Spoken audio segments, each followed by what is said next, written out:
আগামী ১৯ ফেব্রুয়ারি পর্দা উঠছে নবম আইসিসি চ্যাম্পিয়ন্স ট্রফির।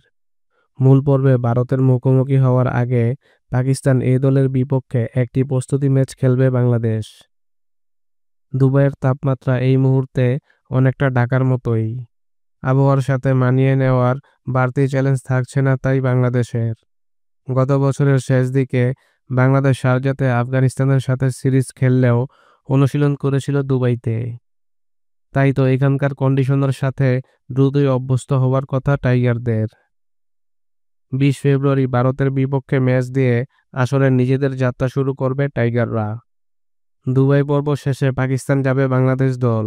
গ্রুপ পর্বে বাংলাদেশের বাকি দুটি ম্যাচে প্রতিপক্ষ নিউজিল্যান্ড ও পাকিস্তান। ম্যাচ দুটি মাঠে গড়াবে যথাক্রমে ২৪ ও ২৭ ফেব্রুয়ারি। সেমিফাইনালে গেলে প্রতিপক্ষের উপর নির্ভর করবে বাংলাদেশের শেষ চারের ভেন্যু। সবশেষ চ্যাম্পিয়ন্স ট্রফিতে সেমিফাইনালে খেলে বাংলাদেশ। গ্রুপে অস্ট্রেলিয়া, নিউজিল্যান্ড ও ইংল্যান্ডের মতো শক্তিশালী প্রতিপক্ষ থাকার পরেও শেষবার ৪ নিশ্চিত হয়েছিল মাশরাফি বিন মুর্তজার দল।